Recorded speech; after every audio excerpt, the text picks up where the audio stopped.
Hey everyone, welcome to Take Heart today. You may remember that about a week ago we looked at the story of Judas betraying Jesus. And there's this line when Judas leaves the upper room, it just says, and it was night. Well, as a church, we're still reading through the gospel and we're up to John chapter 18. It's still nighttime. It's the same night that Judas has slipped out to betray Jesus. And Jesus goes to the Garden of Gethsemane. And I love the account of the arrest of Jesus in John's gospel. Just like any four witnesses have a different version of the same event, just because they have a different take on it, so the four gospel writers each tell us a bit of a different story about the same event, the same thing that happened in Gethsemane. And I love John's account of the arrest of Jesus. So this big crowd of armed soldiers turn up to take Jesus, and it says this of verse 4, chapter 18. Jesus, knowing all that was about to happen to him, so he's not caught by surprise, went out and asked them, "Who is it you want?" "Jesus of Nazareth," they replied. "I am he," Jesus said. When Jesus said, "I am he," they drew back and fell to the ground. Again he asked them, "Who is it you want?" "Jesus of Nazareth," they said. Jesus answered, "I told you that I am he. If you are looking for me, then let these men go." This is like supposing a whole load of riot police burst into this room right now when I'm recording Take Heart, and they're armed. You know, they've got their batons and their shields, and some of them have got guns, and they've got these big helmets on, and I turn around and I say to them, "Who are you looking for?" And they say, "Andy of Watford." And I say to them, "I am he." And then they collapse to the ground. Batons going everywhere, shields going everywhere, guns, helmets falling off. They literally fall on the ground in front of me. And then I lean over and I say, "Who is it that you're looking for again?" And they say, "Andy of Watford." And I say, "It's me. You know what? You can arrest me if you want to." That's what happens.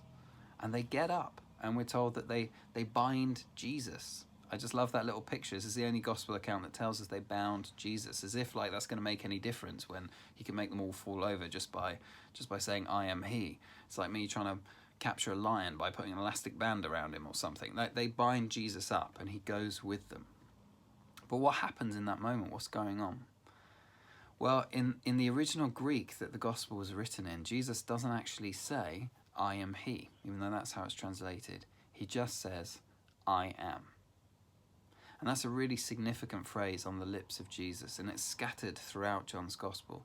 It's the name of God. So when Moses goes to the burning bush and meets God in Exodus chapter 3, God says, "My name is I am." Jesus in this moment says, "I am," and they all fall over. The way that I picture it is it's a bit like a winter's day, you know, one of those really overcast days that we're having at the moment, and everything's grey and the clouds are just like this giant ceiling. And then occasionally there's a moment where the clouds part and this shaft of sunlight comes through, and it's almost blinding in its brilliance, and just for a second you get a glimpse, and then the clouds come back again. It's a bit like that. They come near to Jesus and they're drawing near to him, and he says, "I am." And it's as if for a moment like the veil is pulled back and they realize who it is that they're approaching, that it's not just that he's fully human, but that he is God Almighty. He's fully God. His glory is revealed for a few minutes, and whenever the glory of God shows up, people can't stand. They fall on their faces, and so they fall before him. And then it's as if the clouds come back or the veil comes back, and he says, "You can arrest me if you want to." What does this account, what does it say to us for today? Well, I think of it a bit like this, right? Imagine we're at a football match together and our team is losing. And we look at the scoreboard and it says 2-0. And we look at the opposition fans and they're all cheering and they're jeering. And then we look around, we look at our own fans, the ones on our team, and they're looking pretty despondent and discouraged and a bit flat. That tells us a story, doesn't it? It tells us a story of defeat, a story of loss. But then imagine we look at our star player right there on the pitch, the Diego Maradona of 2020. And we know this guy, and we've seen him play, and we know what he can do. We know he can tear whole teams apart. He can turn the whole game around, really, in just a matter of moments. We know what he's like, and we look at his face, and we see that it's a face that is calm, that is composed. Everything about him says, "I am in charge." that tells us a second story. If the first is a story of defeat, the second is a story of hope. It's a whisper of victory. Well, when we read this account of Jesus' arrest, it can be a bit like that. You know, we can look at the fact that there's a crowd of armed people with an intent really of murder. We can look at Judas, Jesus' friend, who's just stabbed him in the back after all those years of Jesus serving him. He's just turned around and done that. We can look at the disciples, the rest of them, who just legged it, ran away, betrayed, abandoned Jesus in that sense. And that tells us, even the fact that it's nighttime is just symbolic of the fact that darkness has fallen, and darkness almost seems like it's ruling in this particular moment. And that tells us a story of loss and a story of despair. But John makes it clear, the place we're to look is at the star player, our champion, if you will, Jesus himself. And we look at him in the midst of everything else that is going around. And undoubtedly, we see someone who is in control. We see someone who gives us hope for victory. I love the way that Christians used to go through baptism back in the day as part of the preparation for being baptized. One of the things that they would do, and we're talking about the early church here, is those who are about to be baptized, they would have this really long preparation process for baptism that would last years. And then the night that they were about to be baptized, the morning of rather, so they would be baptized often on Easter morning. And then the night before, they would have an all-night prayer vigil. And what they would do is they would go to a darkened church, or what they would use for a church. And it would be pitch black, and there would be a candle that they would light. And they would sit in the darkness, looking towards the lit candle, looking towards the light, and meditating on it. And then in the morning, they would get up as the sun was rising, and they would turn towards the darkness, and they would renounce the darkness, and they would turn towards the light, and they would receive Jesus. And at that point, they would be baptized. But I just think that picture has so much to say to us for how to live as Christians, particularly in a world that feels more dark than normal right now.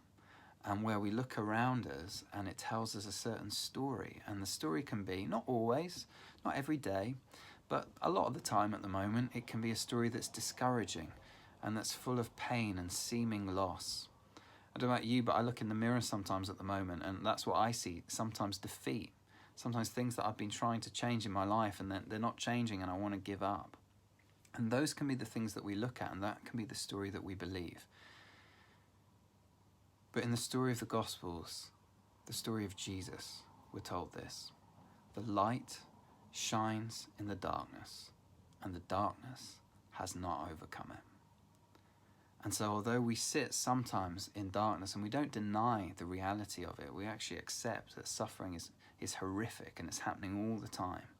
But in the midst of this, the place that we find hope and the place that we find courage and encouragement is to look towards He who is the light of the world. And in His face, we'll see compassion.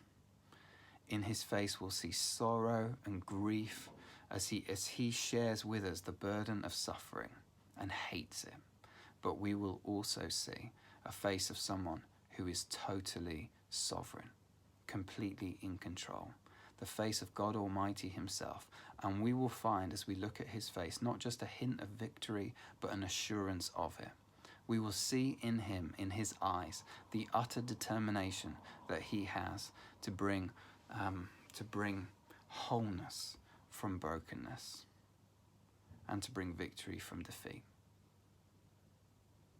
And if that sounds lofty, all I'm really saying is it's when we look at Him, and it's when we come close to Him, in the midst of everything else, we find courage, comfort, and confidence.